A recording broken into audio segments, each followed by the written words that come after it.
And good evening, everybody, and welcome to a special evening stream of Real Talks. My name is David Steele. So I had a couple of videos I needed to record, and so I wanted to start out at least doing this one, and then we're gonna, we'll do the other ones later on.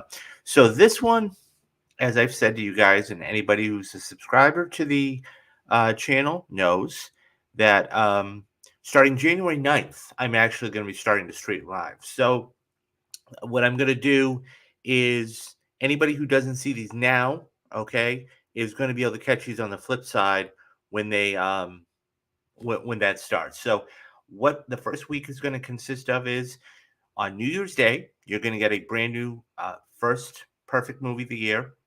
Then you're going to get the 2023 top 10 2023 um, movies of 2023. Now, in by the way, I should say these are my picks. I have not, truth be told, I haven't seen everything. Okay, I haven't gotten all the way through the Killers of the Flower Moon. I haven't seen Poor Things, so this may change. But for right now, this is my top 10 of 2023. Then we're going to have the next video is going to be, and these are going to be pre-recorded. I mean, I'm streaming them, but they're going to be pre-recorded. Then we're going to have the most anticipated films of 2024, and then on the Friday you're going to get another retrospective. So that's what this is.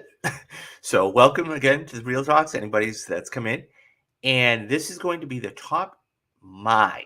Oh, I got to reiterate that my top 10 of 2023. These aren't necessarily the biggest grossing films or the best films. These are my top 10 films. So let's jump right in because there's a lot to cover and I think it's worthwhile. So let us start out with number 10. And this was a highly anticipated film that everybody was looking forward to. It was on when 2023 began, it was the perennial, at least in the top two, if not the top three. And I'm talking about The Flash. The Flash was a film that for years and years and years, this had been in production hell. Okay. It was principal photography had been gotten done. There were reshoots. Then there were reshoots of the reshoots. Then there were the reshoots of the reshoots of the reshoots. And then, of course, the whole Ezra, um, we had the whole Ezra Miller controversy. And hello, Dadpool. How are you? I hope you're doing well. I hope you enjoy this. So this had been in production hell for a long, long, long time. And once again, this necessarily isn't the greatest of the top 10 of these are mine. So there had been a lot of controversy. I mean, we can even go back to CinemaCon. Okay. So anybody who remembers all the way back in March of this year. So there's a little, I won't say festival. So every single year there is an event held in Las Vegas. And basically it's called CinemaCon. Now, CinemaCon is the perennial event if you are part of NATO, not that NATO. I'm talking about the National Association of Theater Owners. And what ended up happening was all of the all of the major theaters, AMC, Regal, um, all of the ones across the country go to this. And select people from the press too. I mean, if you can get an invite to CinemaCon, you're pretty distinguished. You've been in the field a while. You're doing due diligence. So everybody coming out of this, okay. I mean, there had been so much hype for this movie, and it was one of those things where, okay, is it going to be? We had even James Gunn. People forget about this. We even had James Gunn calling this the best superhero movie of all time. Okay, now that's saying a lot. I mean, you have the Richard Donner 1978 Superman, you have Logan, you have the Dark Knight. So I mean, that's saying something. And so then on top of all of that, you had the Ezra Miller controversy. And the Ezra Mill controversy went on and on and on and on. And there were allegations, and I mean, he was going across the world, or they were going across the world. And so what ended up happening was this movie got so much hype. And then, of course, you have the release date. So first, and well, moreover, before that, you had all these free showings, and they didn't have the real ending. There were so many problems to this film. It was just a mess from the word go. Not to mention, so there were a couple of bright spots. I know I'm railing against this movie right now, but there were a couple of bright spots. And Michael Keaton, everybody that have spoken to or talked to or really liked, loved the Michael Keaton stuff. Michael Keaton was probably the best part of this movie. I mean, I remember going to see Batman back in 1989, just like millions of other people.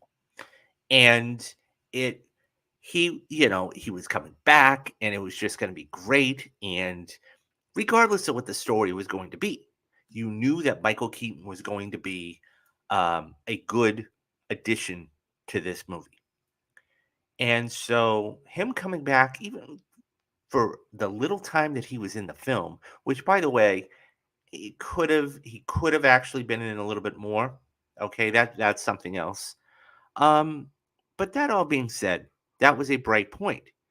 I think they spoiled a little too much of it in the trailers. Um, I think had they kept the Keaton portion out of it, they would have gotten the "Oh my god" reaction. Um, comparative to like a Daredevil in Spider-Man: No Way Home. Nobody knew he was in it. But when he was in it, they knew there were little. They knew that Andrew Garfield was going to be in it. And they knew Tobey Maguire, but they didn't see uh, Daredevil until he came on screen. It was a pop. I think they could have done a lot better with the marketing and whatever. All that being said, so it was, and then the final thing, really. I mean, so then, as I said, then you had the Ezra controversy. Okay, Supergirl was in this. I love Sasha Calle. I thought she was fantastic. I really did. I thought she was one of next to Keaton. She was the best part of this film. You knew it was going to be a time travel movie, so um, this wasn't any big explosion. Like, oh my god, what's going on? You knew it was going to be a time travel movie. You just didn't know how they were going to move the plot along. But one of the biggest problems with this movie, and just open a whole can of worms, were the cameos. We had so many cameos in this movie that it was crazy. Now, when look at, and so I want to bring this up full screen so you can, there you go. So you had so many cameos. So, okay, first of all, they could have done something with the Barry Allen, and they didn't. Okay, that's first and foremost. So then let's go out through all these if we can. So on the top right we have Darkseid. Okay. Then we've got Ben Affleck. Okay, who by the way, I'm gonna try to stay away from spoilers just because anybody who hasn't seen it yet, I don't want to ruin it for them. Um, so, well, I mean, it had been this year, so I mean, if beware. I should have put spoilers in the thumbnail. Anyways, so you had Ben Affleck, who's in it, who didn't appear until the end. Once again, you had Michael Keaton.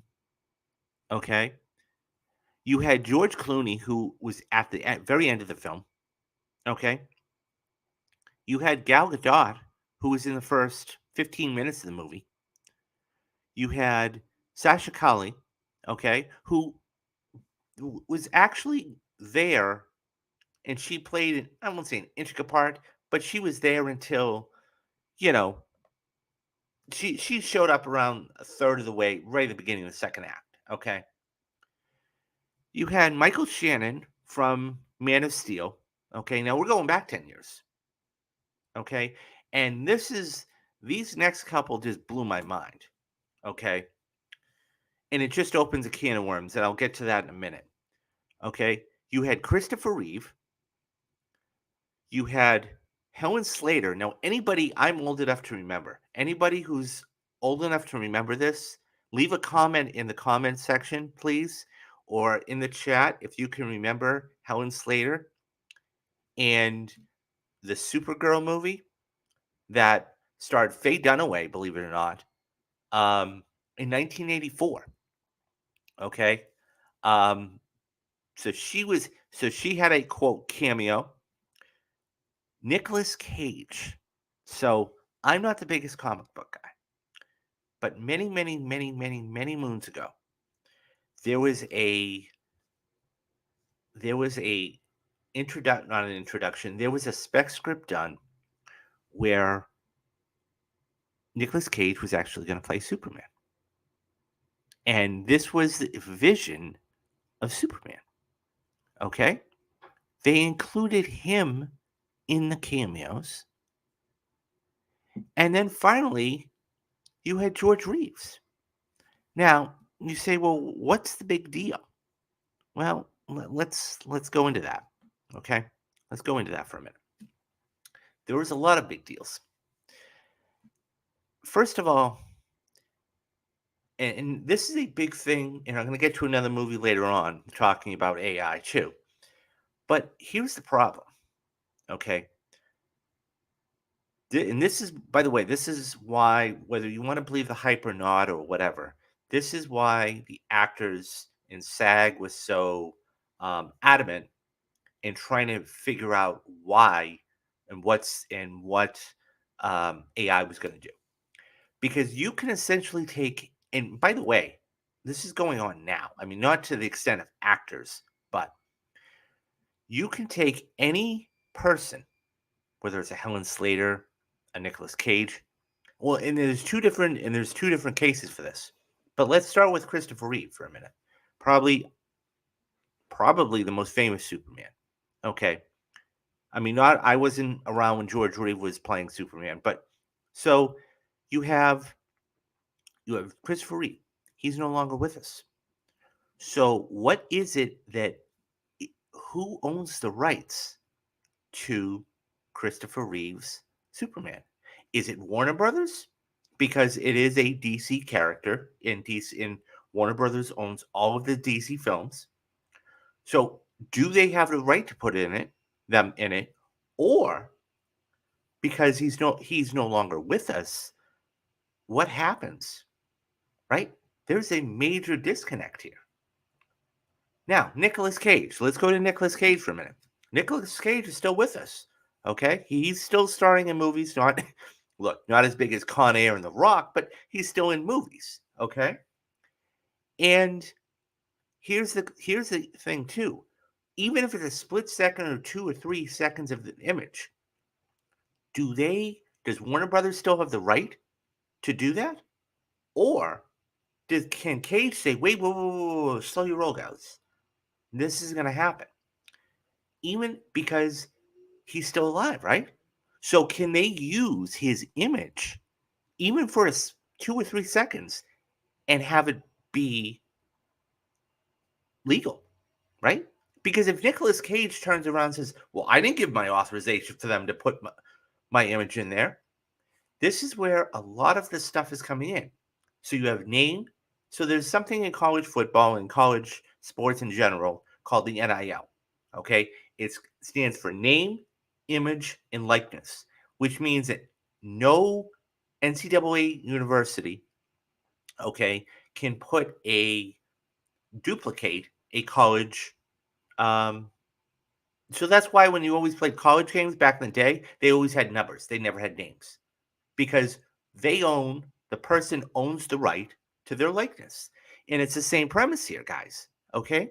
Nicolas Cage is still alive. He still owns his image. Okay, he still owns his likeness. He still owns everything about him. So can they put him in there, even though he never agreed to it? There is a big disconnect there. And of course, the last one is George Reeves. Okay, George Reeves. He's been dead for many, many, many, many years.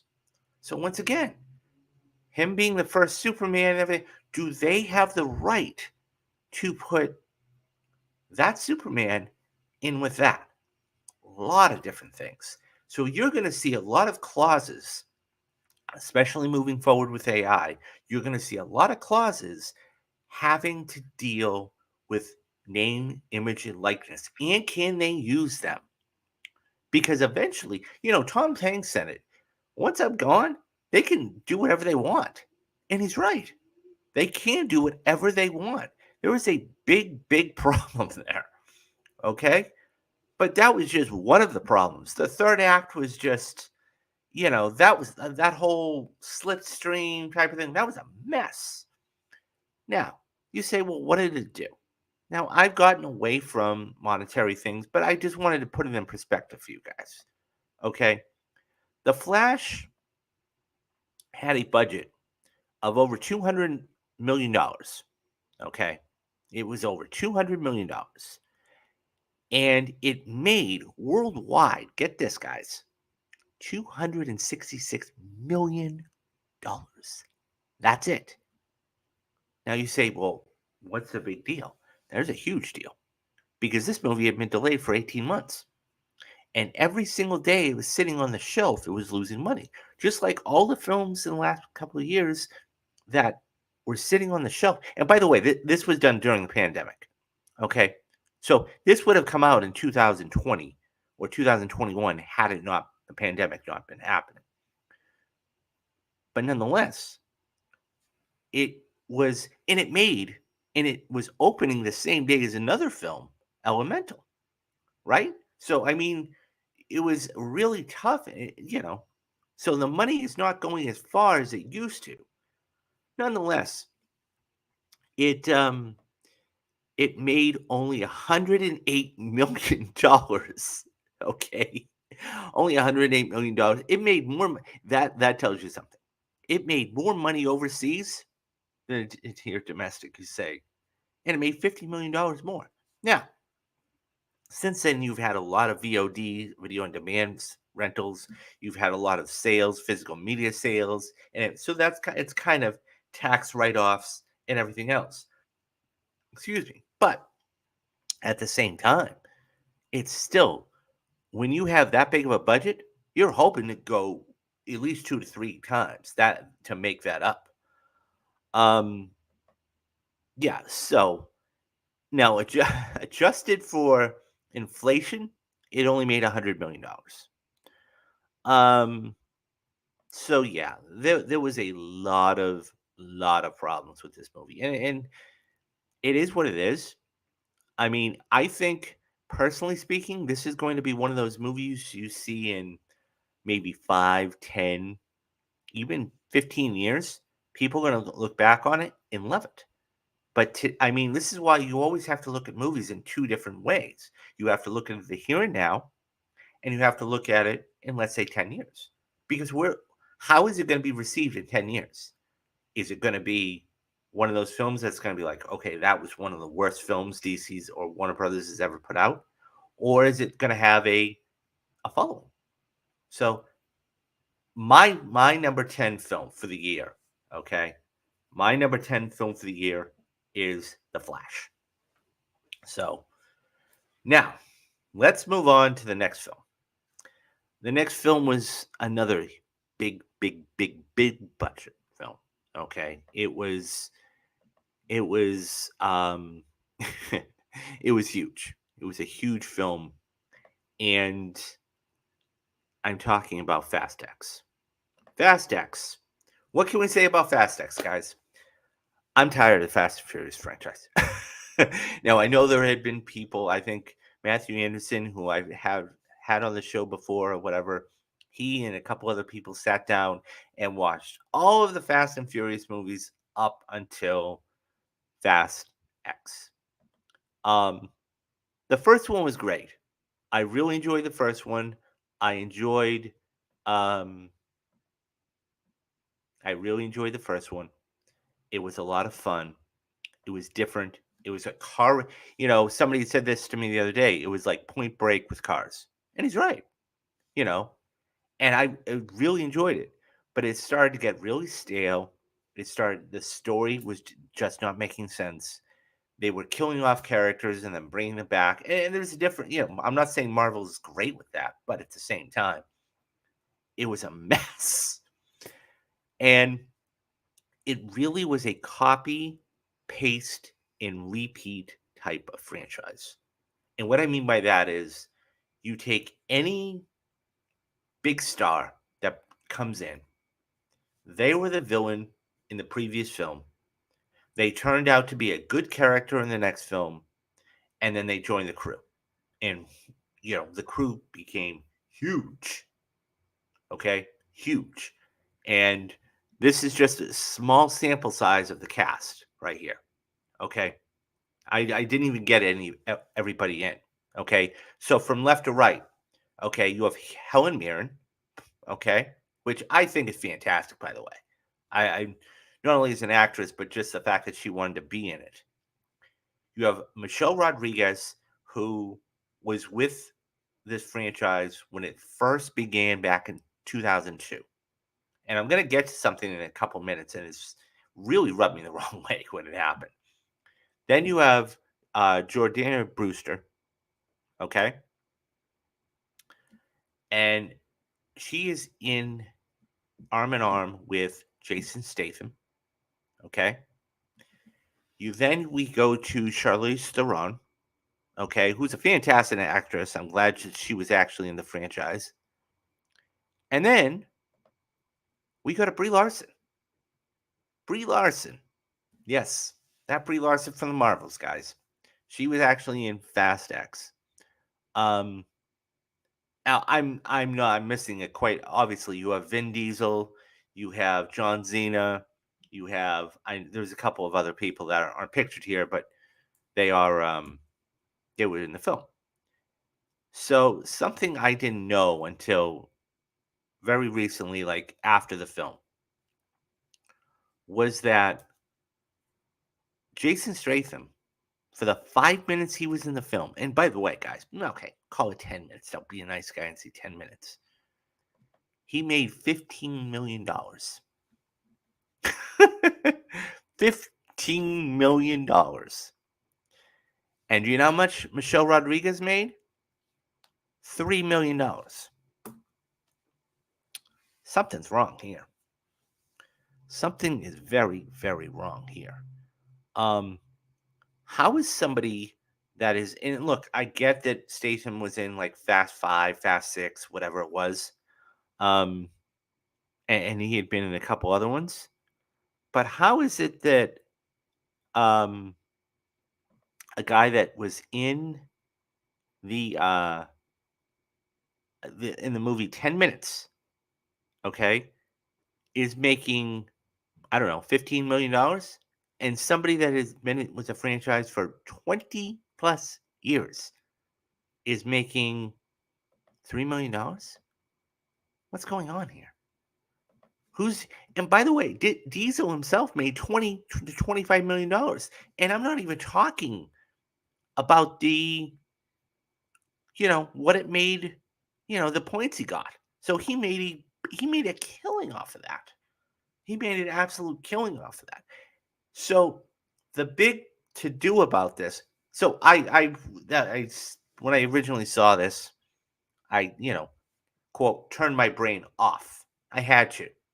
Not that I'm always in these dramatic roles and everything else, but I had to turn my brain off because this was just a fun movie, right? You had to go into it having a fun time with this, with the CGI and the cars and the backstory. It just went okay. Enjoy it. This is what a movie is supposed to be to a certain extent. Um, all that being said, uh, yeah, $350 million, $320 million budget, $340 million budget. Okay, and it only opened. And I say only opened. It only opened to $67 million. And so there was a big thing that happened, actually. Okay. And that was Umberto Gonzalez of the rap. Okay. What ended up happening was there were two cutscenes at the end of the film, and one of them was just a blockbuster. And I'm not going to say what it is. Okay. You can go Google it, or if you've seen the film, you know. And I remember I was going to get a haircut one day, and I remember somebody, you know, messaging me on Twitter, sent me a DM, and said, "Oh my God, Fast X had been spoiled." And so I looked, and I'm like, "Oh wow!" And I mean, it kind of it took the allure away from the movie. It was a big thing that you know what happened. And so, and that's another whole thing. I'll do another video on this. Is spoilers. Like movie fans 25, 30 years ago, they didn't care about spoilers. They just went in to see the film. I mean, nobody, if you spoil a movie today, you're a really bad, bad, bad person. 25 years ago, they didn't care because the movie was going to be in the theater for close to 6 to 8 months or close to a year sometimes. And you could go see it time and time and time and time and time and time again. And it wasn't, I mean, you could, if you had to, you could wait 4 months and the movie would still be in the theaters.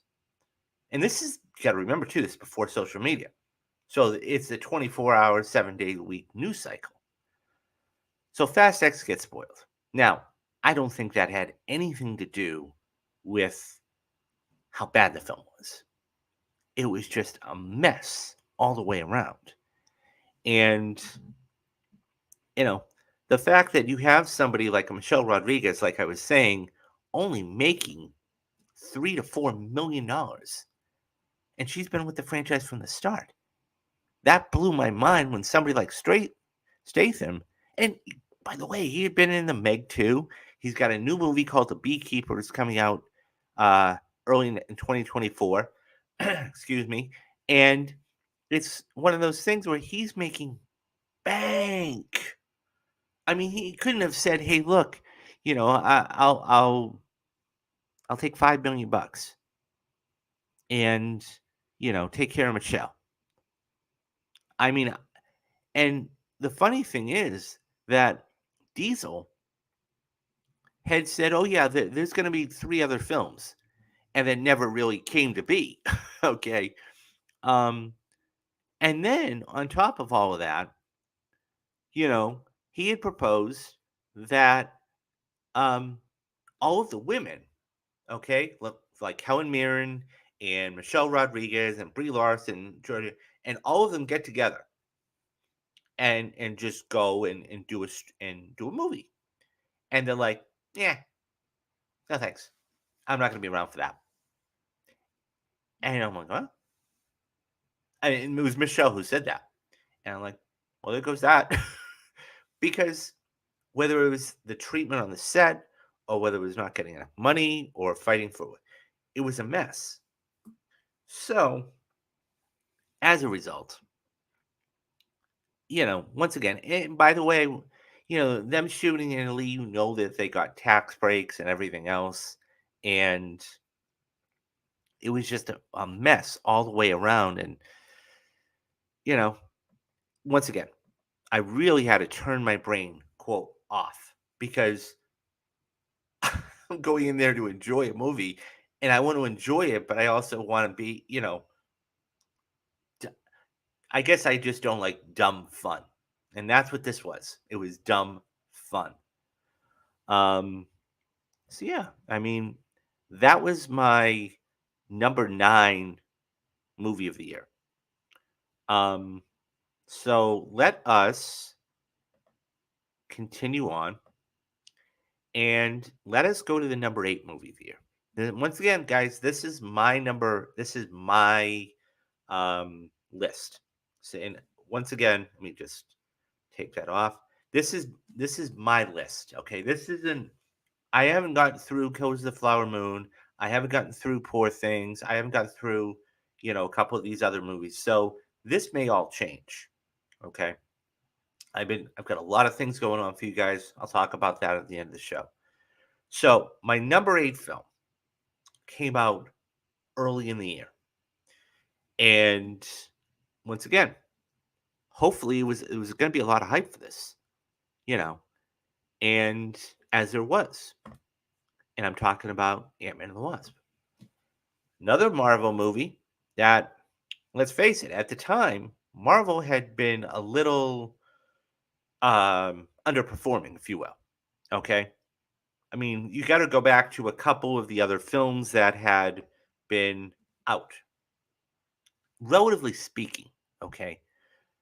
Reception wise, whether it was Wakanda Forever, whether it was Doctor Strange and Multiverse of Madness, which, by the way, guys, if that was underperforming, that did was damn good, making $950 million. Okay, just shy of $1 billion a couple years ago. Um, then you had Thor: Love and Thunder, which wasn't received as well as Ragnarok. So there was a couple of things there. So you were hoping brand new phase, brand new villain, let's go. And it I don't understand a lot of the decisions here. Um that's just me personally. I get, business decisions and everything else, but why would you have a character like Ant-Man fighting the big, I mean, who's a small, literally and figuratively, pun intended, a small character, okay, fighting this big bad, okay, um, for supposed to be for the whole thing, the whole phase, and then how it ended. Once again, I'm not going to say spoiler. I'm not going to spoil it, but I didn't care for the ending whatsoever, and I was waiting for something to happen, and I'm like, oh, you know. All that being said, um, I it was really, I gotta say, it was a letdown. It really was a letdown. It just um it didn't work. Now relatively speaking, financially, of course it worked because it was the number 8 movie of the year. Okay? It made if this is underperforming for a little under 460 or a little under $465 million. That's fantastic. Um, but for what was spent on the film, of course, you have to look at the budget, which was $200 million, so it basically doubled its profit. Doubled its margin there. Um, but story wise, I didn't care for it. I didn't care for it, and it was not. I got to say this off the top. It was not the actress that played the daughter. A lot of people said, "Oh, she's not that good of an actress," and you know, it was not her fault at all. And so I think that's something to be said too. Um, so and then you had um, and then you have Modoc, right? Which I'm trying to bring up a photo to show you guys because I think it's worthwhile. I mean, he is a character that you know I think a lot of people wanted to see, and then when it happened, it was like, this is what it is.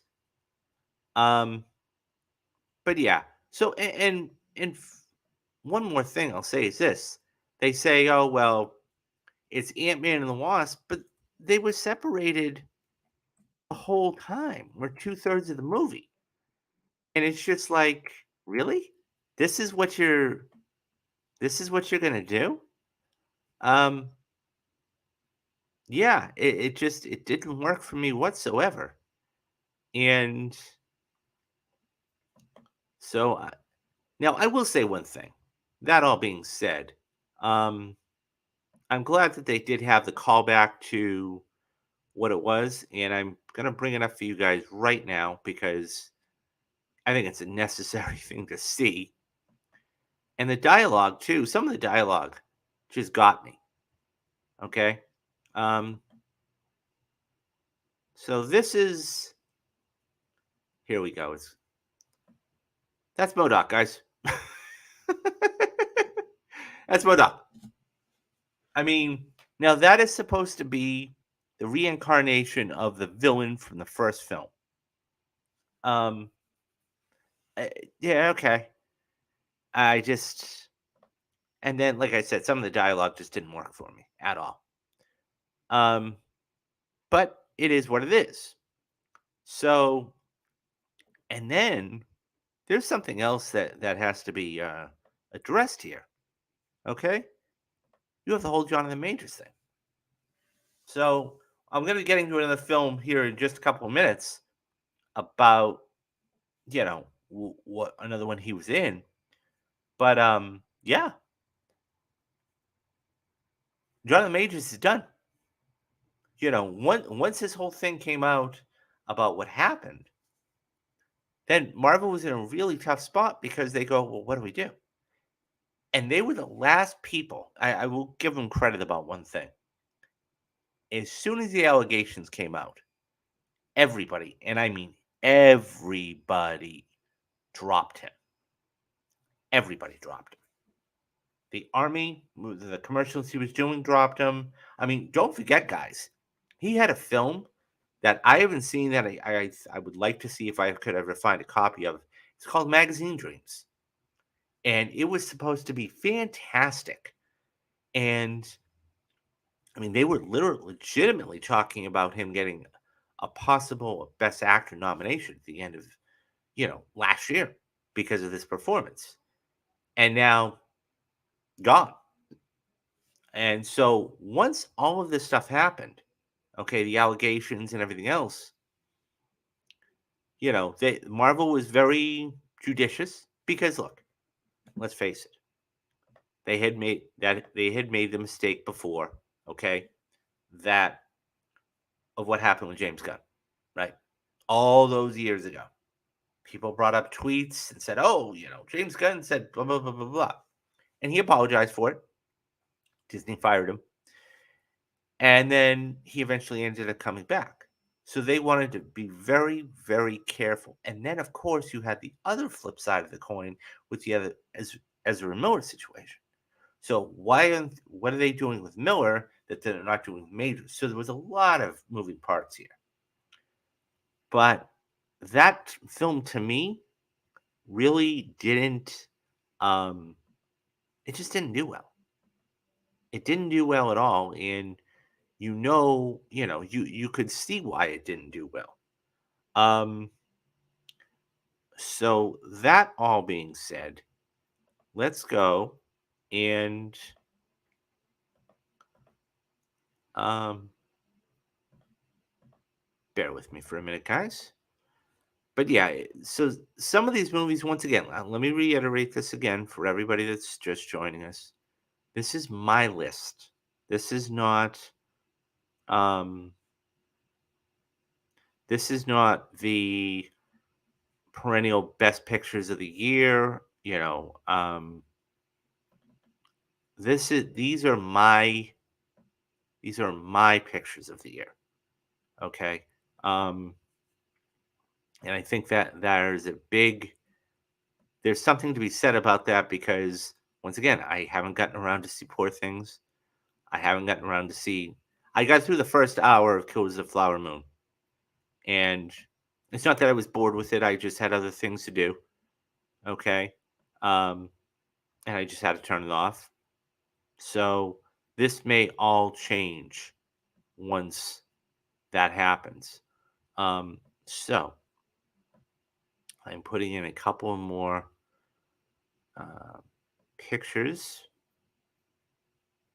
Bear with me, guys. So, but anyways, I will say that I do have Um, I do have something on the horizon. I thought about something the other day, and I do have something on the horizon. I'm very interested in trying. Um, and it would be okay. It's the same one. It would be a couple times a month, and um, so I might as well just say it now while I'm getting this stuff going. So what I'm thinking about doing is um, I am considering doing a brand new series for the channel, and I was gonna start. Um, I was thinking I was because I've been watching a lot of like monologues, best monologues of film and everything else. And I said, I should probably do something like that for the channel. But also it was a matter of copyright issues and everything else. So I said, what if we did um what if we did movies? And anyways, I have the picture, so I'll just finish the statement and we'll get going again. So I'm thinking about instead of doing that, I'm thinking about doing the title of the series. Okay, and this is still in working and everything else. Is called Anatomy of a Movie, and because there are certain films in which there are great scenes and you want to know how they're done or whatever else, not behind the scenes necessarily, but why how they the production was done or whatever else. So that's what I'm thinking about, but we'll see what happens. Anyways, getting back to this. So my number 7 movie of the year. So we're slowly making our way up.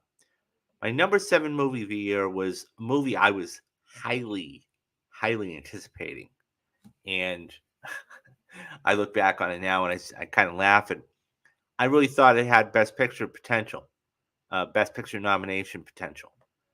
And I'm talking about Mission Impossible: Dead Reckoning Part One. Um, I think it's definitely not going to, with what's come out, it's definitely not going to get a Best Picture nomination. But I will say I enjoyed it. I thought it was a really fun, good action movie. Um, and it was definitely worth. Um, it was definitely worth sitting down to watch. I mean, it was a good time. It really was a good time. A little long. I think it was clocked in at like 2 hours and 40 minutes. It was a little long, but I liked it.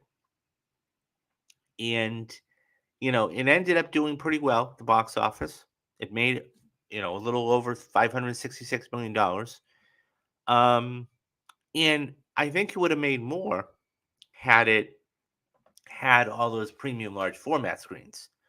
Um, he Dadpool says it should get a visual effects nomination, maybe score. Yeah, I could very easily see that happening.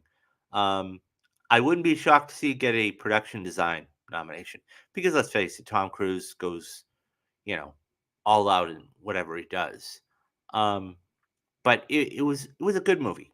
It was a good movie. Wasn't I mean, and you guys can go back and watch all of the Mission Impossible. I did a whole Mission Impossible series. I'll uh I'll put up there in the box there, and you guys can go back. This is the only film I didn't do. I did all the way up to Fallout. I sat down and watched all the films up to Fallout, and it was really interesting. A lot of people will probably say, and I'll agree with them. I think Fallout's probably the best film. You know, um, Mission Impossible is right up there. I mean, without that, we don't have any of the films we have today. And yeah, it was a good movie. It was a really, really good movie. Um, I haven't seen this yet. Should I wait for part 2 and watch it as a whole? Um, yeah, no. I mean, it's it's not well, let's put it this way, Deadpool. Part 2 isn't coming out until 2025. So if you're gonna do that, you're gonna wait a long time. I would just say this, watch it now, okay? And what you can do is, because it's actually going to be a 2025 release, you're probably gonna forget about it. So what I would do is watch it now and then revisit it before you go to see part 2. That's probably what I'm gonna do, just because I know that I've seen it twice. But I know that there are, there are a lot of things I missed. Um, so I would just say watch it now and then go revisit it, right before you're going to go see part 2. So, yeah. They pushed it back because of the strike. So, yeah, I mean, and that's the other thing too. I mean, people forget about this was another movie that people forget about that COVID hit it hard.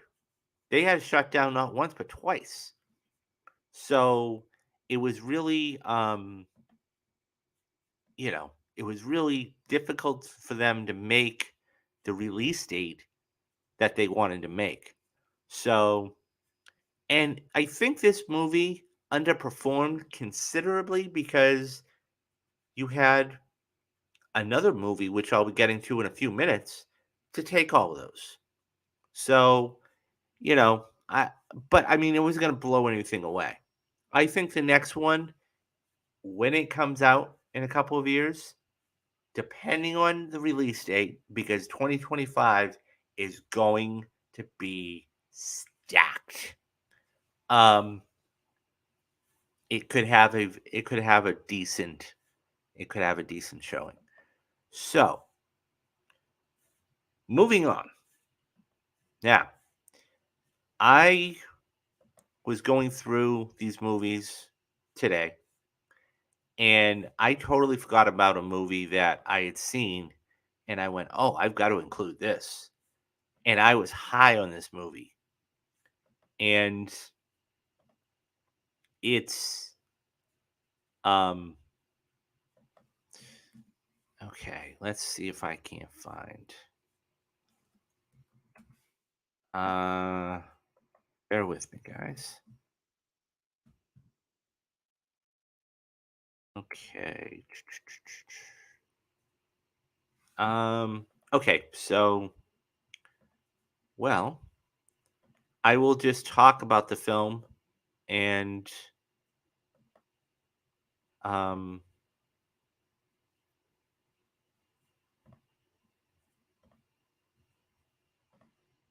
well, that's a perfect segue. It is on my list, and that was going to be my number 6 film. Is Air. Um Air is a fantastic movie. Let me get this picture off the screen here. Air is a fantastic movie. Um it's one of the best of the year. Um and I think that it really encapsulates everything. Um, and okay, so what I'm going to do right now while I'm talking to you guys about this is I'm going to get these photos. I forgot to I forgot to let's see. Here we go. Um yes, so Air is there for sure. Um I I love this movie. I can't wait to go back and see it again. And I had said to people it was going to do much better than it, you know. Now, did it touch the other movie that came out that day? No. And there was never a doubt in my mind about that. Um, So that being said, um, Air is a fantastic movie. Air is um, Air is a fantastic movie, and you know, I honestly, it was funny because I was going through and I wanted to show a clip. I really, really did want to show a clip, but I also didn't want to get clipped by YouTube.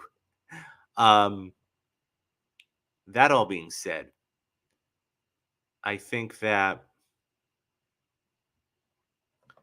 this is a picture that it's just one of those things where it's such a great look. Everybody knows Michael Jordan. Everybody knows Michael Jordan. If you don't know Michael Jordan, you know Nike. Now, what was the movie that came out the same day? And that is actually one of my honorable mentions was Super Mario. Okay, you knew it was going to be a tough, tough get. It will be a sneaky contender for a lot of categories. I agree. I agree. Um, this and that, by the way, is the very first is Air Jordan 1. Um, and what they did. And if you haven't seen Air, guys, go see it. It's on Amazon Prime. It was it only costs.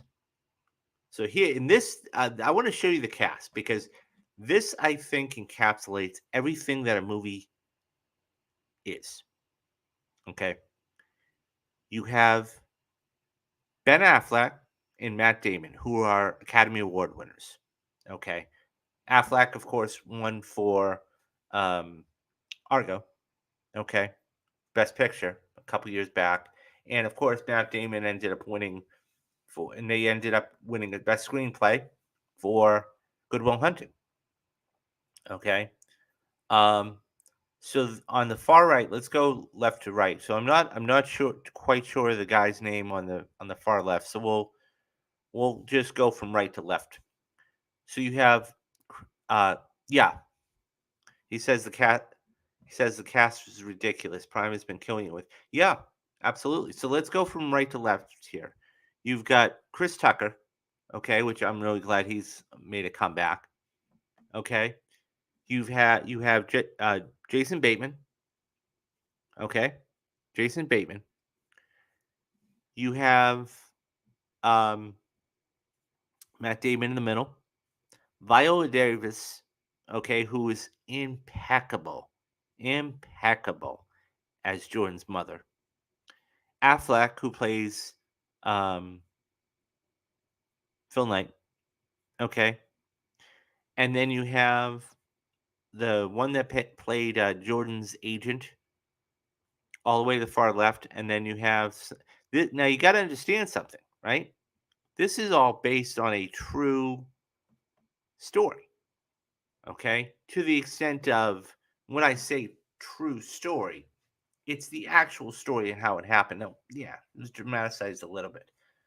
If you haven't gone to see Air, guys, I urge you, I urge you. I could, no joke about this, no joke about this. I could see Air sneaking in as maybe a 10th, okay? Maybe a 10th because it's that good. Now, it has no chance of winning. Let's call a spade, okay? 2023, yeah, it really was. I agree with that, Deadpool. It really was. You have at least two or three biopics that were just out of sight, out of sight. So that was my number 6.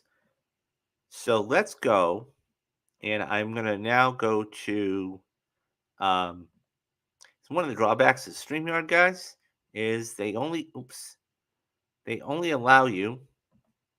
Sorry about that. They only allow you a certain number of slides. So um, so let's go down here.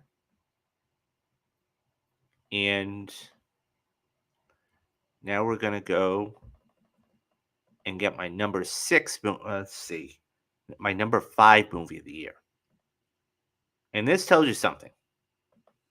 So this tells you something, and I think that they need to be commended because when you direct a movie, it's hard enough to direct a movie.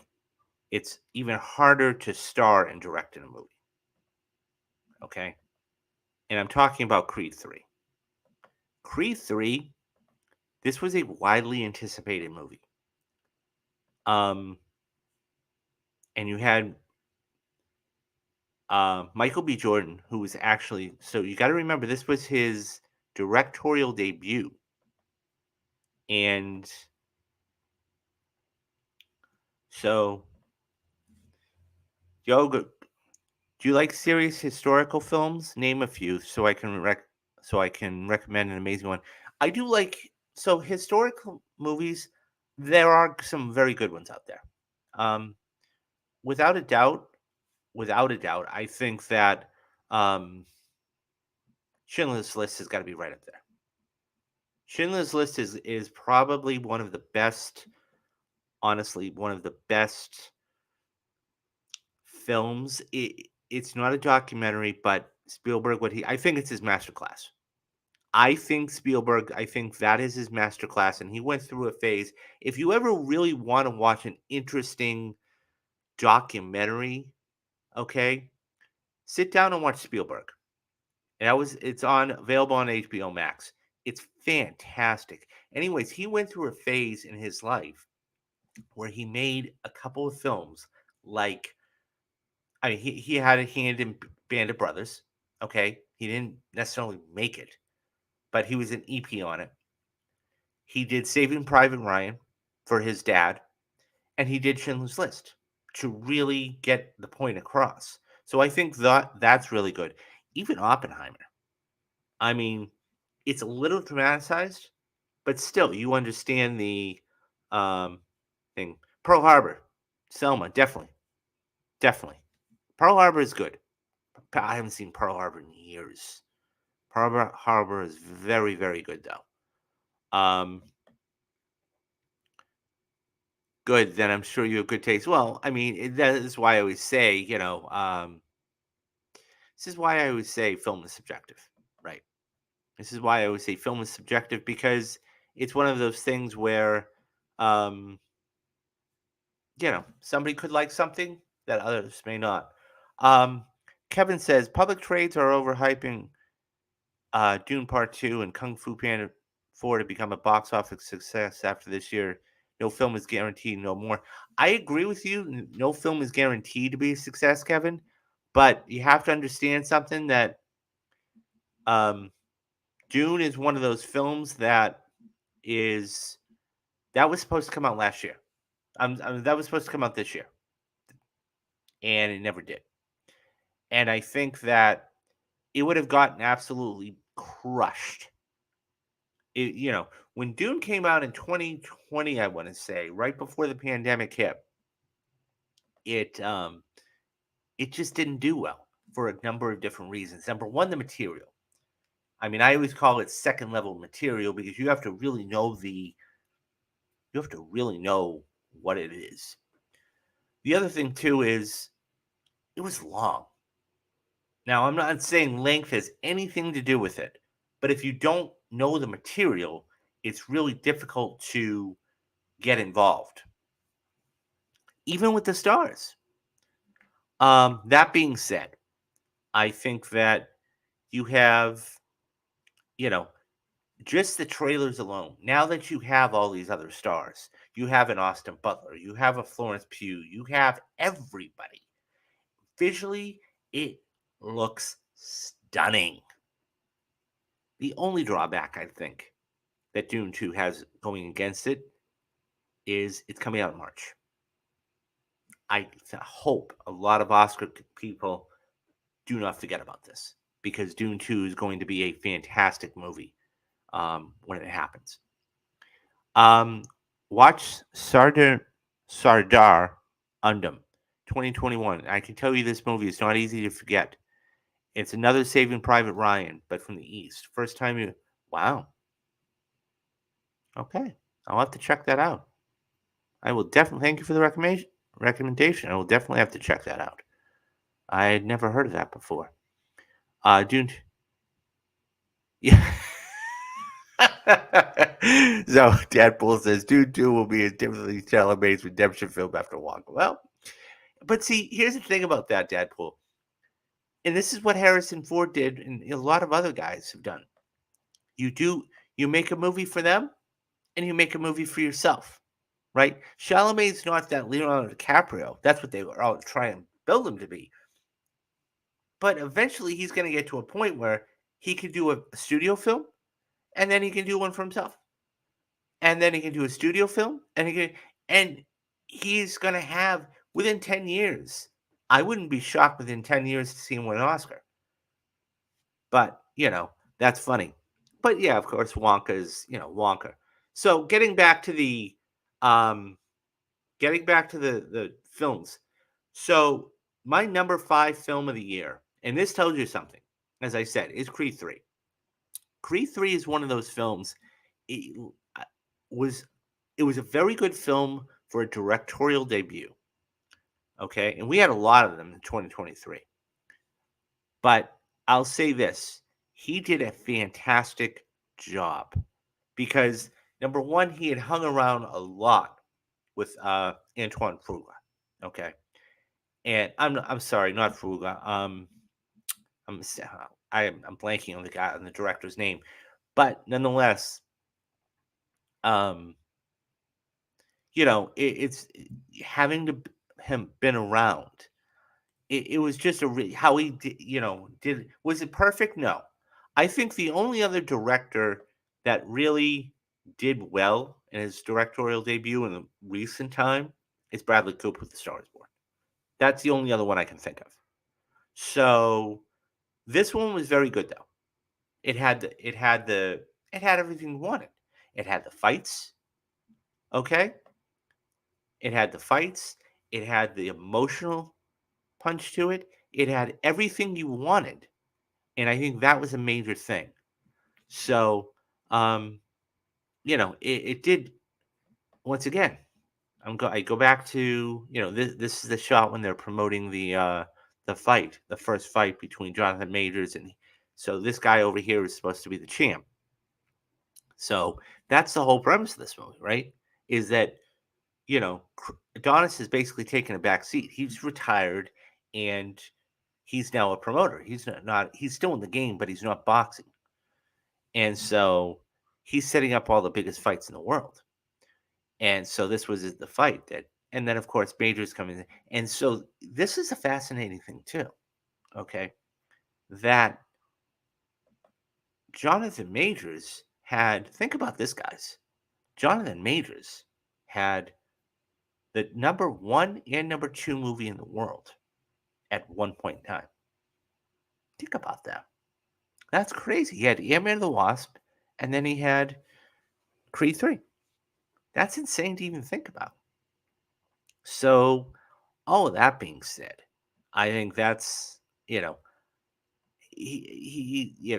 it's crazy to even think that he is gone, like just vanished. I mean, we will not. I mean, legitimately he got canceled very, very quick. Anyways, but yeah, I really like Creed 3. It did well. I really hope. The one thing I want to see from Creed 3 or Creed 4, because they have already announced another film.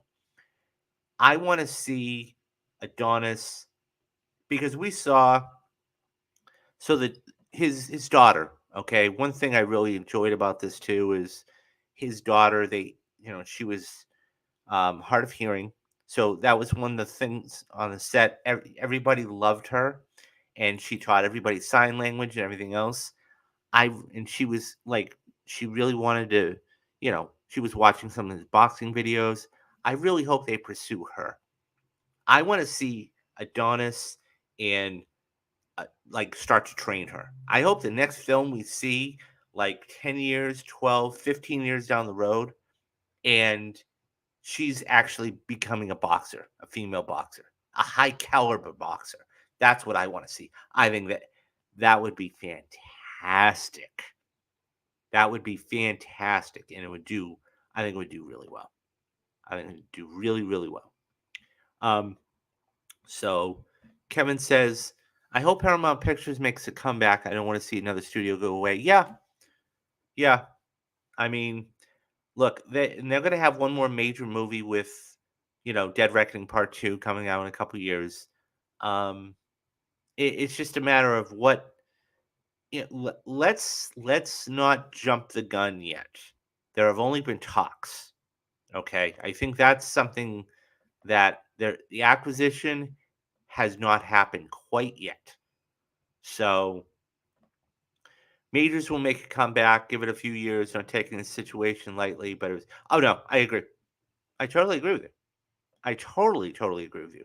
Um, and going back to what you just said, right? Look, I mean, I was before I started the stream tonight. I watched that final clip of Air, where Sonny's sitting down with Jordan, and he's being real with him. He's like, "Listen, people are gonna build you up. God, are they gonna build you up? But what they love to do is they love to tear you down, and people love a comeback story."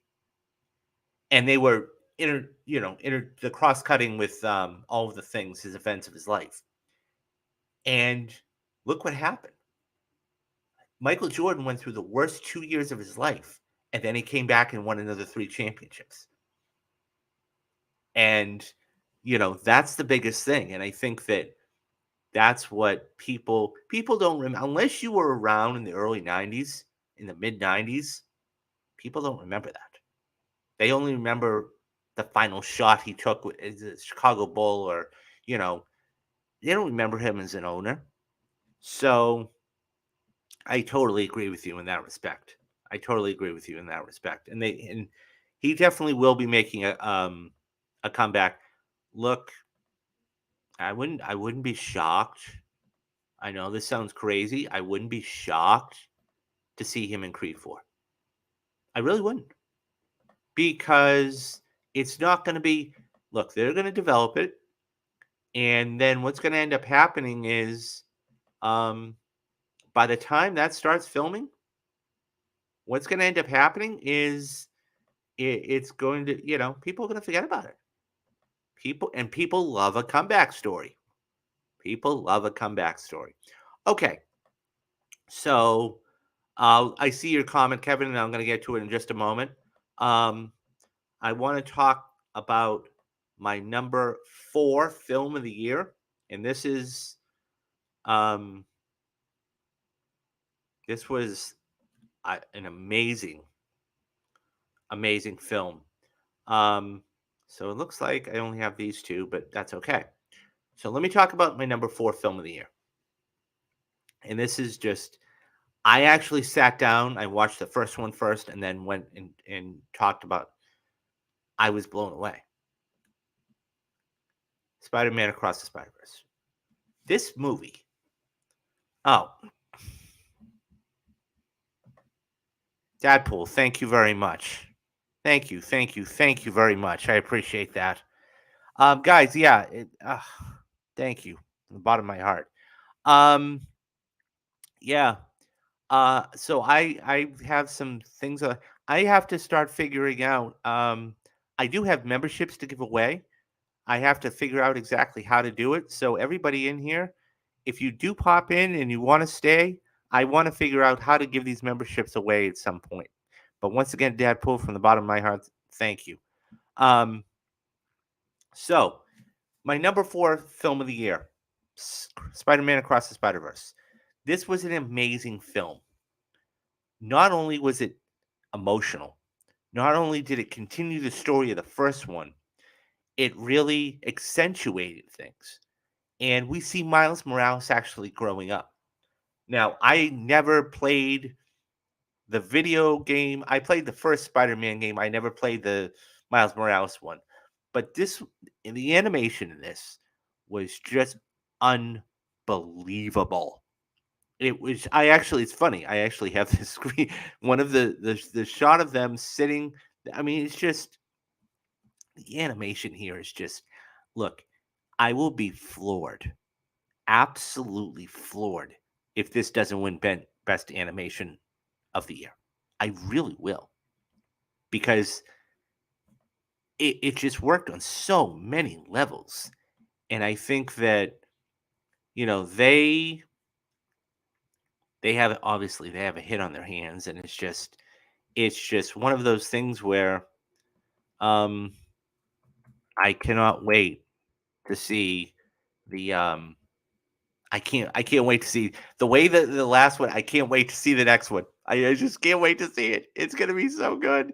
But no, seriously, the animation was just and look, there were a lot of good animated movies to come out this year. I'm not saying that. I'm just saying I think right now this has got to be the front runner. With YouTube, memberships are given away randomly by YouTube itself. Unfortunately, can't give it to a specific person, completely random. Yeah, okay. So yeah, once again, I'm still trying to figure out memberships and how and all that and how it works. It seems to like you know more than I do about this, so I have to get on that. But yeah, I really this just this movie was just so crisp and it was fun and I love the different little ways they were able to integrate things and it was just it hit a home run. It was a feel good movie for the time we needed it. And what's that old line? It was the thing we needed but didn't deserve. And that's it. This was the movie we needed but we didn't deserve it. And I can't wait until I don't know if they actually came out with a release date. I want to say it's 2025, but I know fairly recently after the film's release, Phil Lord and the other producer came out and said they're going to delay it a little bit just so they can get the final um, the final one at there. So yeah, this movie just it hit a home run all the way around, and I cannot wait. As millions of other people can't wait to see it. Um, the movie is a good bridge from the animation. Yes, agreed. And even so much like the video game. The video game too is anybody who's played. I mean, I didn't play it. I watched the walkthrough, but the video game was very good. It was shorter. It was shorter than Spider-Man 2, but it was it was very good nonetheless. Okay, so now we're getting into the top tier stuff. We've only got 3 movies left. Um, let me see if I can find. Um, okay, hold on. Okay, well, let me bear with me, guys. The I downloaded the pictures. I know I have them. Um, well, okay. So,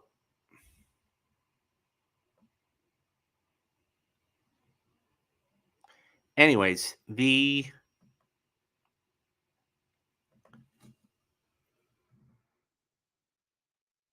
uh, okay. So, anyways, I'll just tell you what my number 3 movie is, and that's Guardians of the Galaxy. Guardians of the Galaxy 3. Um, it was just a home run. It was just a home run on so many different levels, and I think that James Gunn for everything that uh, huh, that's weird. Um, yeah, I mean, it just hit a home run. But I will say this, okay? So by the way, I want to actually show you guys this too. This was a cast of Spider-Verse. And you know, there was a couple of producers there and they had so much fun. And you got to understand the voice acting is very. I mean, I've never done it, so I don't know per se, but it's got to be very difficult because you've got to show emotion. You've got to, it's one of those things. It's just it's hard, and I mean, for people, somebody like Rocket Raccoon or Bradley Cooper doing that. It's one thing to act in person, but it's another complete thing to act that. So Deadpool, Guardians of the Galaxy was a great closing. Yeah, I agree wholeheartedly. And Dave Bautista even came out and said, "I'm glad I played the role, but I'm done with it." And I mean, look, Zoe Saldana was in.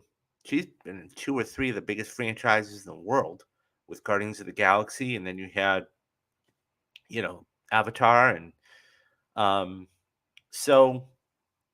But yeah, Guardians of the Galaxy was my number three, and it there's nothing you can say.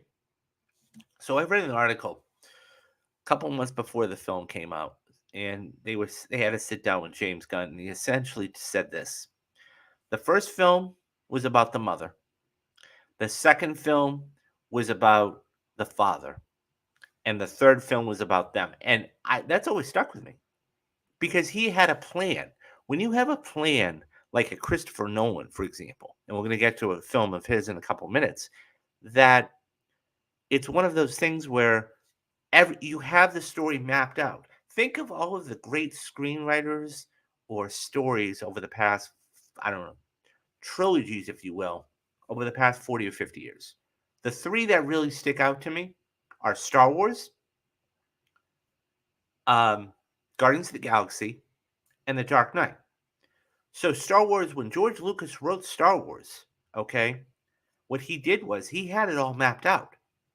Okay. Oh, obviously for the time, he couldn't make what he did for, let's say, Phantom Menace. But what he did do, okay, is he had Star Wars, Empire, and Jedi all mapped out. All mapped out. Same thing with The Dark Knight. Okay. We go with Batman Begins, which it's a very good movie. Batman Begins is a very solid film. Okay, I watched that back. You know, it's a solid film. Then you have um The Dark Knight. Easily, I think it's a perfect movie. And guys, if you want to, please go check out um my other series. It's called Perfect Movies. Once a month, I come out and I these obviously film is subjective, however, but these are films that are not only critically acclaimed, but I think are perfect films. There isn't a flaw in them. These are films that when you sit down, you just can't take your eyes off of. I'm talking about Silence of the Lambs, I'm talking about The Social Network, I'm talking about Heat, things like that. The Dark Knight's a perfect movie, and I did do it for the Perfect Movie series. And, Dark Knight Rises was pretty good, but he had a whole thing. James Gunn, once again, Guardians of the Galaxy, Guardians 2 and Guardians 3. Fantastic films. Um, Best animated film, who could win? Pixar, Elemental would win. Spider-Man Square. I think Elemental is going to be there. I mean, we'll see. I mean, I don't know what the short list was for that, but I right now for me, I think it's got to be. I think it's got to be Across the Spider-Verse. I do. Okay. So now that we've gotten through number 3, I want to talk about. We've only got 2 left, guys. I know we're going on a little long, but I do want to get to all your comments and everything else. We've only got 2 left. And these are the big boys. And this is something you will probably never see in cinema again. Or probably 30 or 40 years. It's going to be at least a generation before you see it again. And just bear with me, guys, for just one more second because I'm going to get all of these photos up so we don't have to do this for the rest of the stream. But yeah, I think there was a lot of great stuff to come out this year. A lot of great stuff. And um, so, okay. We got that one there. And okay. Almost.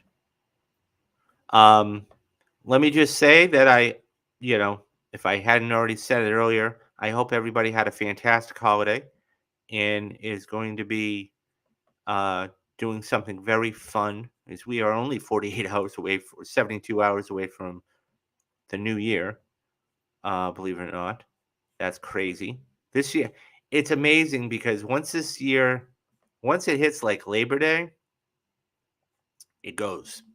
Or not Labor Day, but Memorial Day. It just flies. And I think that it's you know, but we had so many quality films to come out that it's hard.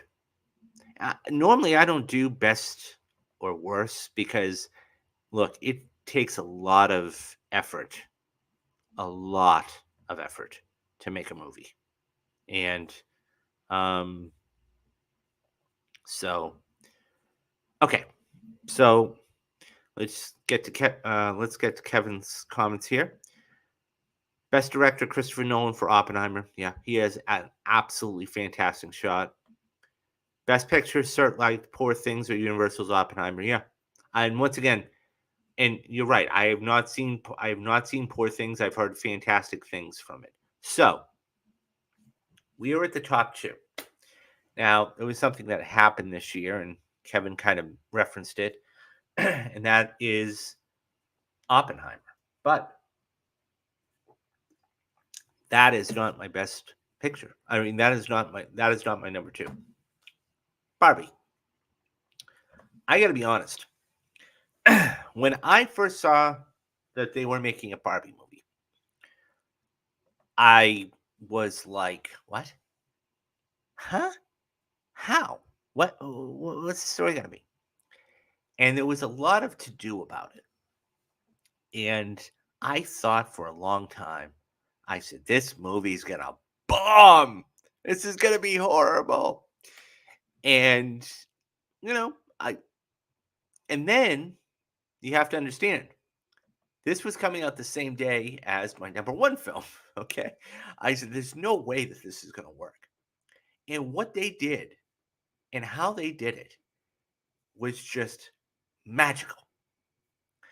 And like millions of other people, the same day went and saw. It was a long day. It was almost a 6 hour day, but I loved it.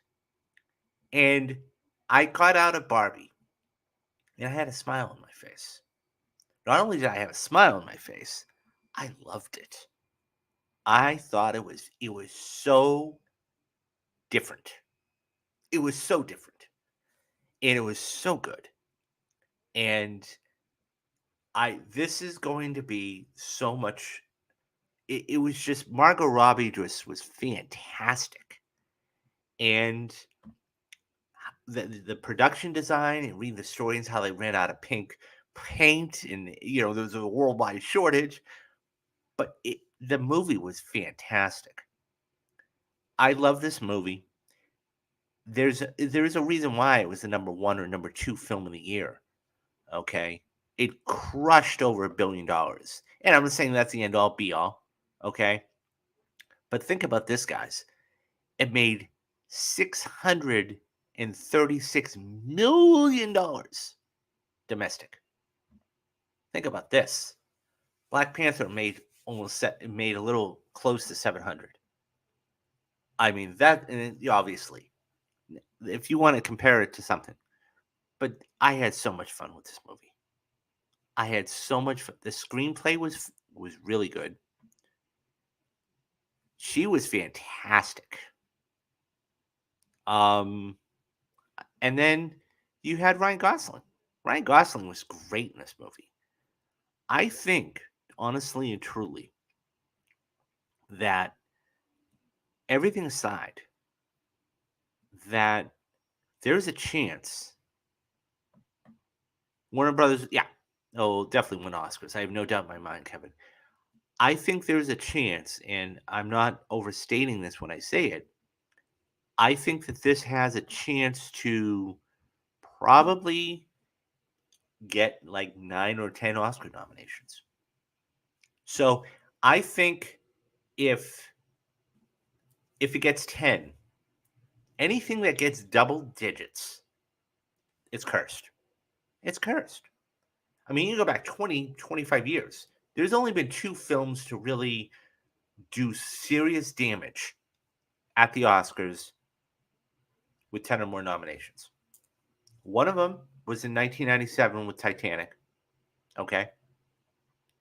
And the other one was Return of the King. And that was the only film to ever go perfect. Ever. That won 14 Oscars, but it was all technical. Okay? 14 Oscars. Now, I think Barbie has a shot at least 9 nominations. Okay?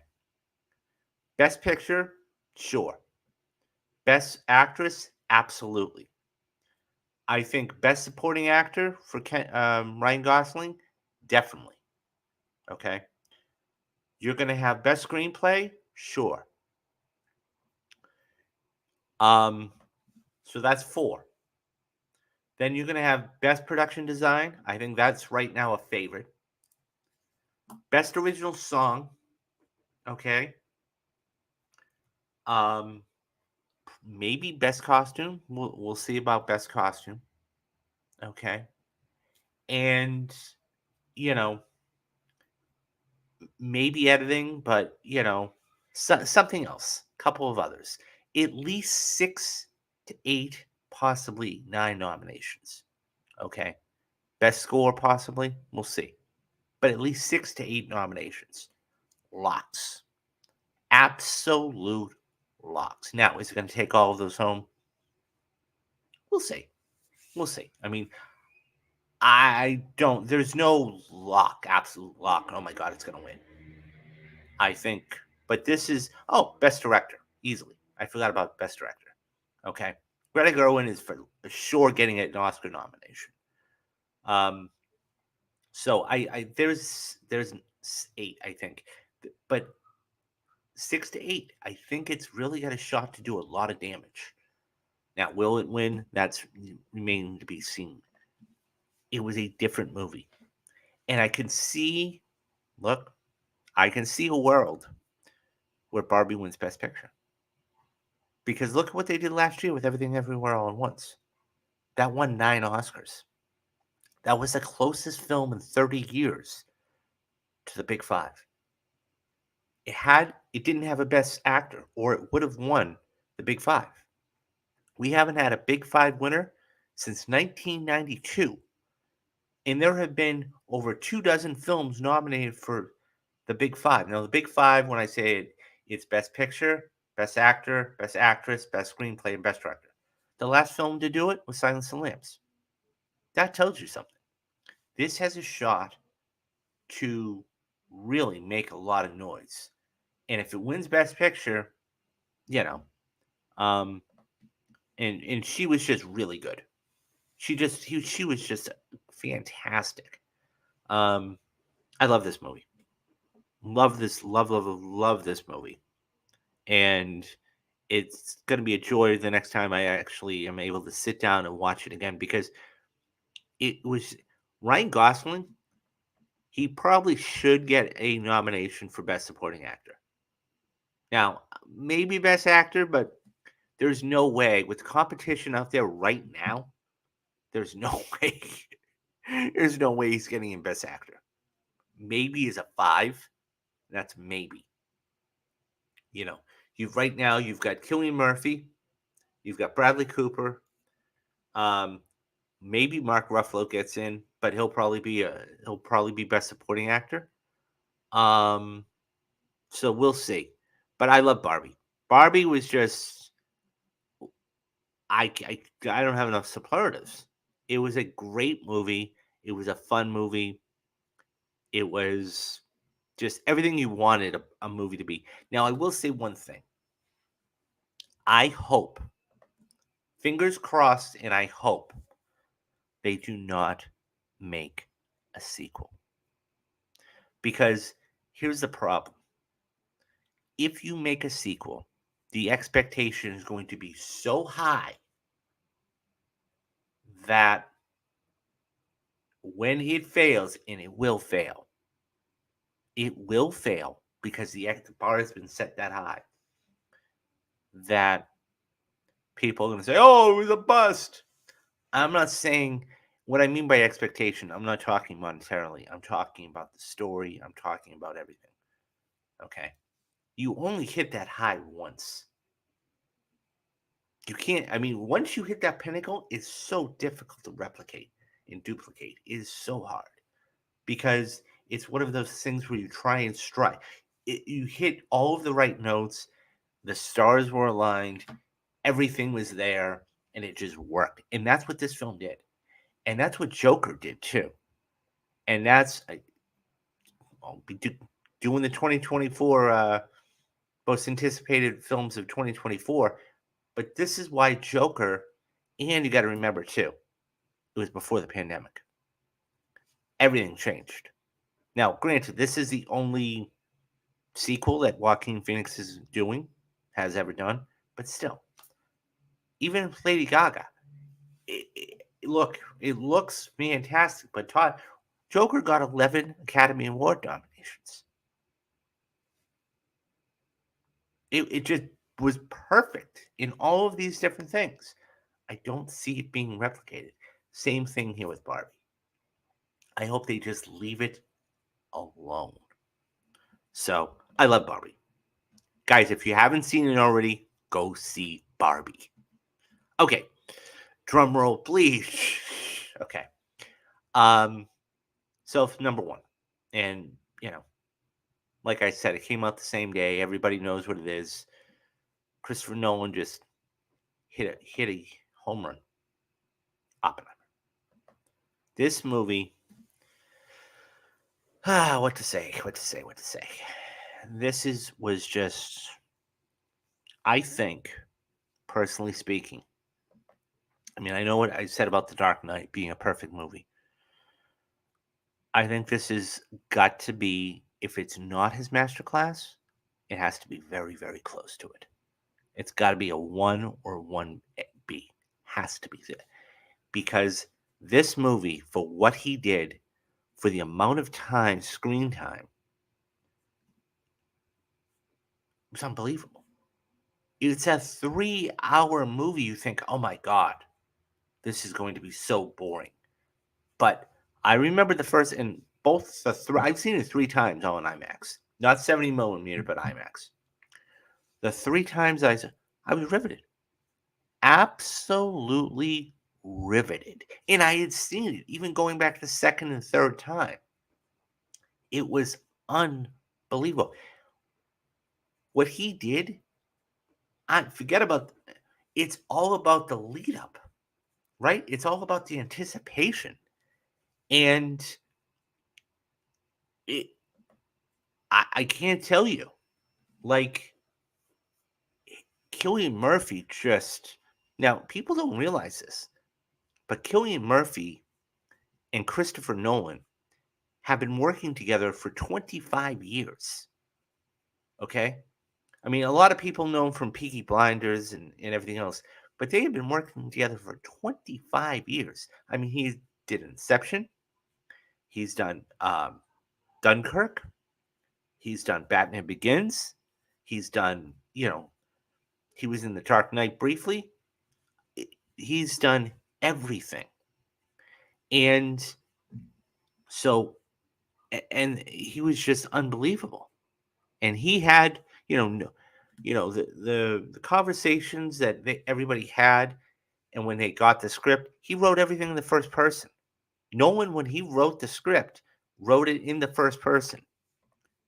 I did that. So usually when you're script writing, you write, David does whatever and does the actions. Like I wrote, I did whatever. And it was completely different script. And that's why everybody wanted to be a part of this. And yeah, I mean, it was just, it was fantastic from everything about it, from the lead up to it. There was so many different, what he did well, really well, he didn't leave you in one space too long. There were two or three different stories going on. Okay, you had the story of Oppenheimer, you had the story of Strauss, and you had the story of the the the hearings. Okay, and he just left you in there long enough to go back and forth. And I just look. I think that right now, for me, right now, and mind you, once again, I have not seen Maestro. Okay, um, yeah. So I have not seen Maestro, and I think that's going to be an indicator too. But I think right now, for my money, Cillian Murphy is the favorite. Even getting through an hour of um, Killers of the Flower Moon. And I'm sure De Niro's going to get nominated, and Leo's not. Leo's going to get nominated. Martin Scorsese is going to be there for director and everything else. Okay, right now, yeah, I can't think of anybody else but Robert Downey Jr. winning the Oscar. I mean, maybe I'm wrong about that, but I don't see anybody else winning. I mean, just the portrayal of Strauss was just fantastic. But I can't leave out one other thing, and this is a big thing. That's the women. The women in Oppenheimer's life had a big part to play in all of this. And whether it was his wife or his other love interest, Florence Pugh. And, you know, look, here's the thing. I remember when everybody was saying, "Oh, that scene in Oppenheimer with Florence Pugh and blah blah," and so I saw the movie and I was like, "Okay, so what's the problem with this?" I didn't see, as long as this story is moving forward, and it was, I didn't have a problem with it. It was just well done. And I think that, I think a lot of people made, look, there are scenes in films that gratuitous sex or, sexuality is not needed. Um, but this definitely wasn't one of them. And no one knew what he was doing. Okay. And I didn't have a problem with it. I think so. Once again, just like Barbie, okay, just like Barbie, I can see this getting 8 to 10 nominations. I can, okay, easily, easily. So let's run through them real quick. We got Best Picture, the lock, nominations, lock. Number two, Cillian Murphy, lock, absolute lock. I could see Emily Blunt getting a nomination for this. I could, just because even though she didn't have a lot of screen time, she was damn good in what she had. I mean that whole scene near the in the third act was fantastic. That could be her little Oscar moment. Um, Robert Downey Jr. Let's call a spade a spade. Robert Downey Jr. right now for me is he's a lock for best supporting actor. Okay. Then you have, and by the way, I don't know how this got left out of the short list for visual effects, but okay, it is what it is. You have best director, that's five. best sound, okay, best sound editing, probably best editing, and best screenplay. That's 9 nominations. I think it will hit 9 nominations. I think on Oscar morning, you will see Barbie and Oppenheimer be 1 and 2 in Oscar nominations, or they will tie for the most. And I think this wins Best Picture. Now, once again, this is relative speaking. I have not seen Maestro. I have not seen Kills all the whole thing of Kills of the Flower Moon. I have not seen Poor Things. That may change, but right now, today, I think that. Now, before Oscar night, I will see those other films. Um, but yeah, that's it, to do what to do what Nolan did and to make it successful. That's a hard thing to do. That's a very, very, very hard thing to do. And I don't know. I think I I don't want to say shocked because nothing shocks me anymore. Okay, surprised. Now that being said, if Oppenheimer didn't win Best Picture of the Year, I want to see Barbie. I want to see Barbie win Best Picture of the Year. Those are my two. And the thing is, you're not going to see counter programming like that for at least another 20 or 30 years, at least. At least. At least. So we'll see what happens. I'm really fascinated. So, but that is the top 10. Once again, my top 10 of 2023. Um, so a couple of just going away notes. First and foremost, I will be doing probably later on tonight. I don't know, probably around 8 o'clock Pacific Standard Time. I'm going to take a little bit of a break, reset the studio up, get everything ready to go for you guys. And I'll be doing the 2024 most anticipated films. So they're going to be the top 10, or I think what they're going to be the top 10, maybe top 8. We'll see. Anticipated films. But it's not going to be this year, guys. I've already said this. It's going to be next year. But let's not jump the gun. So you guys are going to be getting a top 10 most anticipated of 2024. Um, Also, I'm going to be either before I go to work tomorrow or I will do it off camera. I'm going to record the two retrospectives, Any Given Sunday and Street Fighter. Those are going to be ready for you. Anybody who hasn't seen this, and this is quite long, this is almost 2 hours, about an hour and 45 minutes. I will download this and I will put this up ready to go for the 8th or the 9th, that Tuesday.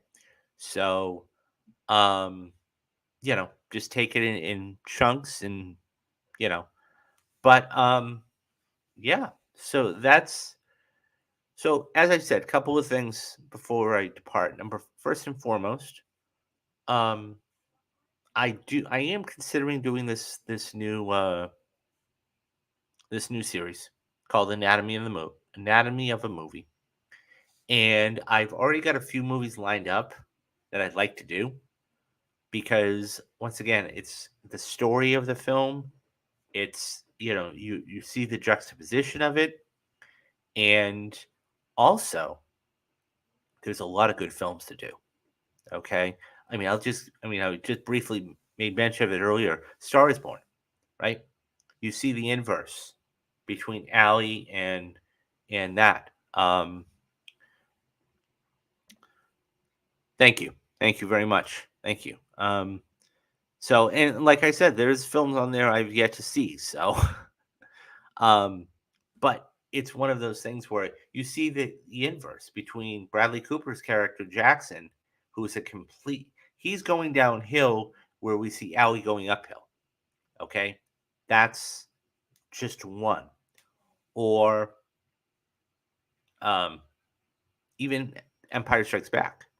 Okay, Empire Strikes Back, which I've done for the perfect movies, but in the first film, you're seeing all of the rage that Luke has, right?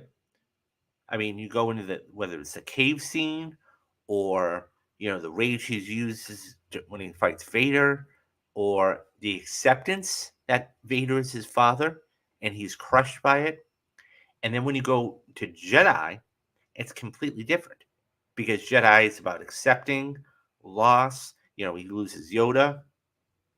His father gets redeemed, but he loses him. He accepts all these things. There's so many different things, but it's worth talking about because that's what good filmmaking is. Heat. I always talk about, I think Heat is one of the top 25, that coffee shop scenes, one of the top 25 scenes ever put on film. You have Macaulay, who is very poised and everything else professionally, but his personal life is empty. It's the same thing with Hannah, right? Professionally, he's very good, but personally, he's gone through a couple marriages and everything else. There's so much good stuff there. Anyways, guys, I'm thinking about doing that. Um, and yeah, so I don't have to say it, but I'll say it anyways. If you guys please, if nothing else, hit that like and subscribe button. I know these are long videos. I'm getting through them though. Take them in bite-sized chunks, 5 minute, 10 minute. Take it one movie at a time, right? This is a long list, but just take it one movie at a time if you have to. But if nothing else, hit that like and subscribe button. Because what that does is A, is it tells me you likes the content. B, you're never going to miss a video coming out. And C, you're really going to enjoy everything that I'm doing. If you want to, and I say if you want to, I mean, Dadpool is fantastic in doing it. There are a number of different ways you can support me. Okay. One of them is becoming a member. I made them extremely cheap. And, I mean, when you look at the price of things today, and then you look at what you could be doing to help somebody out, um, it's pretty amazing to see. Um, so I just want to give you guys a quick. So this is the right now. It's free right now. And Dadpool, once again, I say thank you very much. So I have 3 memberships. Okay. So I have the moviegoer, which is just basically saying thank you. The second one is $6.99 a month. Okay. Or it's $5.99 a month. And the big boy, the big one, is $10 a month. You can't get all this. Can't get all this entertainment anywhere else. Not even Netflix for $10 a month. I'm telling you guys, it's the best $10 you ever spend in your life. And what it does is it helps me out. Okay. I mean, I've said it before. I'll say it again. My goal this year is to get to 2,000 subscribers. Let me delete that real quick. But it is to get to 2,000 subscribers. Okay. And my goal and is anywhere between 20 to 30 paid memberships. So, and that will definitely help me on my journey. So, all of that being said, um, that is the list for 2023. And I will be back in probably, I don't know, an hour or so. Grab something to eat, get the studio set up, and you guys will be getting another stream very, very shortly. So, thank you very much for joining me. And that is going to do it for this episode. I am David Steele, and you have been watching Real Talks. Bye bye, guys.